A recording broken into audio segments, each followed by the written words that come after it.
ಪೂರ್ವ ಉದ್ಭವವಾದಂಥ ಈ ಸಂಸ್ಥೆಯ ಆಸ್ತಿಯನ್ನು ಈಗಾಗಲೇ ನಮ್ಮ ರಾಷ್ಟ್ರದ ಕಾಂಗ್ರೆಸ್ ನಾಯಕರುಗಳಾಗಿರ್ತಕ್ಕಂಥ ಸೋನಿಯಾ ಗಾಂಧಿ, ರಾಹುಲ್ ಗಾಂಧಿ ಹೆಸರುಗಳು ಹಗರಣದಲ್ಲಿ ಕೇಳಿ ಬಂದಿರತಕ್ಕಂಥ ಹಿನ್ನೆಲೆಯಲ್ಲಿ ನಮ್ಮ ಭಾರತೀಯ ಜನತಾ ಪಾರ್ಟಿ ಯುವ ಮೋರ್ಚಾ ವತಿಯಿಂದ ರಾಜ್ಯಾದ್ಯಂತ ಎಲ್ಲ ಜಿಲ್ಲಾ ಕೇಂದ್ರಗಳಲ್ಲಿ ನಾವು ಹೋರಾಟಗಳನ್ನ ಮಾಡ್ತಾ ಇದ್ದೀವಿ.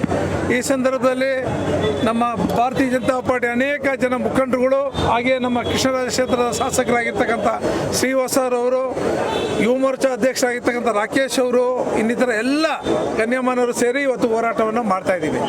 ಕಾರಣ ಅದರಿಷ್ಟೇ, ಇವತ್ತು ಇಡಿ ನಿಮಗೆ ನೋಟಿಸ್ ಕೊಟ್ಟ ತಕ್ಷಣ ಕಾಂಗ್ರೆಸ್ ಅವರು ಯಾಕೆ ದೇಶಾದ್ಯಂತ ಹೋರಾಟವನ್ನು ಮಾಡಬೇಕು? ನಿಮ್ಗೇನಾದರೂ ಆ ಥರ ನಿಮ್ಮ ನಾಯಕರುಗಳ ಬಗ್ಗೆ ನಿಮ್ಗೇನಾದರೂ ನಂಬಿಕೆ ಇದ್ದರೆ, ಅವರು ಹಗರಣದಲ್ಲಿ ಭಾಗಿಯಾಗಿಲ್ಲ ಅಂತಕ್ಕಂಥ ನಂಬಿಕೆ ನಿಮಗಿದ್ರೆ ನೀವು ಅದನ್ನು ಸ್ವಾಗತವನ್ನು ಮಾಡಿ, ನಿಷ್ಪಕ್ಷಪಾತವಾದಂಥ ತನಿಖೆ ಮಾಡಲಿ.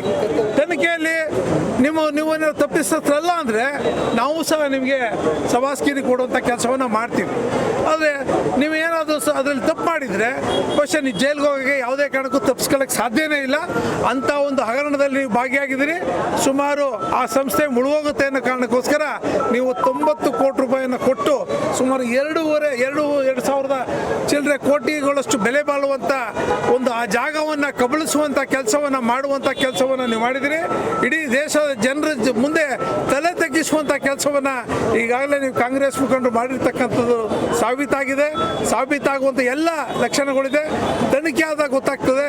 ನಿಮಗೆ ನಿಮ್ಮ ನಾಯಕರುಗಳನ್ನ ತನಿಖೆ ಕರೆದ ತಕ್ಷಣ ರಾಜ್ಯಾದ್ಯಂತ ದೇಶಾದ್ಯಂತ ಧರಣಿ ಮಾಡುವಂಥ ಕರೆ ಕೊಟ್ಟವ್ರು ಯಾರು ನಿಮಗೆ ಅಂತಕ್ಕಂಥದ್ದನ್ನ ಈ ಸಂದರ್ಭದಲ್ಲಿ ನೀವು ಹೇಳಬೇಕಾಗುತ್ತೆ.